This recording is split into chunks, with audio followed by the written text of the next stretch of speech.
Congressman Mike Johnson is standing by. Good morning, Mr. Mike. How are you today? Hey, Robert. Great to hear from you. My pleasure, as always. Let's start with the, I guess, more and more, not rumors, not whispers, but the potential of actual tax reform on a federal level. I'm sure we both think that's a great idea, but I'm thinking back to health care and just everything else that the Rhino Republicans have messed up. Is there really a chance of this happening? There absolutely is, because even the rhinos in Congress realize that if we don't get this done, there'll be a reckoning in the next election cycle. This was a main primary campaign promise of the president when he ran, and all of us. Because, look, the tax code hasn't been reformed for 31 years. I was in the 8th grade at Caddo Middle Magnet the last time we got tax reform done. It's been a long, long time. And right now, the tax code is so voluminous, it is so complicated, it's so complex. I've been saying for the last several weeks, by frame of reference, the tax code right now is 60 times longer than the Bible. Okay, just so people can imagine that. Oh, and by the way, it contains none of the good news, right? It's 73,965 pages long, and that is not fair to the American people. Our taxes are too high. The code is too complicated. So the goal here is to make it simpler and more fair across the board and less complex, so that more Americans can have bigger paychecks. We're going to have massive cuts. I think it's really going to happen. 3 tax brackets? Is that the one you think is going to get through? I think that's a big component of it. Right now we have 7, and we're going to try to consolidate that into 3. And it'll be a 12%, 25%, and 35%. So the highest maximum tax rate will be 35%. And that means the rich are going to be getting tax breaks, Mike.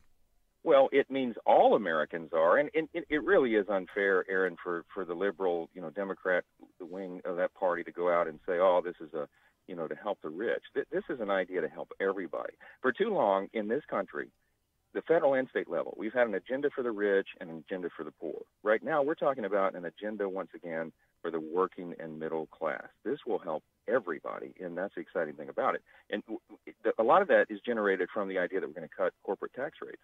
And they say, oh, it's unfair. Why would you do that? Well, because we have the highest corporate tax rates in the industrialized world. We're over 35%. And small businesses are paying through the nose. That's the backbone of the American economy. If we cut that from 35% down to 20%, which is what we're planning to do, that will be a game changer. I mean, it will help everybody. There'll be more jobs, more opportunity, and more economic mobility for more people, and that's what's going to set the economy on fire. Mr. Mike, I hate to be negative Nelly once again, or negative Bobby in this case, but I saw a headline a couple of days ago, and literally the headline was, "The United States Senate, where the Trump agenda goes to die." Well, convince me that the great ideas being put forth by the president and that make it through the House of Representatives, i.e. you, but then get to the Senate and just kind of run out of gas. Is that going to happen again? Let me tell you why that's not going to happen this time. And I think that the headline and that characterization is right thus far. I mean, we have been, the House of Representatives on our side has been the most productive in a modern era. You can go back 5 presidential administrations and compare the product, and we produced more and done more. We passed over 340 substantive pieces of reform legislation, the vast majority of which are still sitting over in the Senate. So there's clearly a logjam there, and there's a real problem. But this is why I think tax reform is going to be different than some of the other issues, because everybody over there recognizes how important this is, at least within the Republican conference. I hope it's a bipartisan measure, but I do believe that we'll get at least 50 votes for the Republican side to get this done, and all we need is 50 plus 1.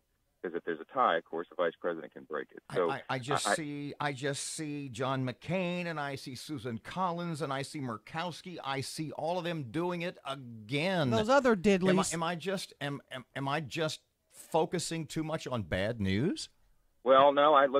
We're jaded, and there's good reason to be. But I do believe. I mean, McCain came out yesterday, I think it was, the day before, and telegraphed that he is going to be on board. You know, the devil's in the details, but he likes the framework. I think Murkowski's the same way. Susan Collins. Look, they have hardworking taxpayers in their districts as well, in their states. They have lots of middle class, working class Americans. They can look at this and realize it's going to help those folks. And when you When you do that, it makes all boats rise. So I think at the end of the day, they might be murmuring about it. They may not love it, but I think they'll ultimately have to vote yes, and that's what's going to be good for the country. How soon could it go into effect? I heard it was going to be retroactive. And how much does it mean for the Roberts and I, the middle income folks? How much more money does it really mean for me?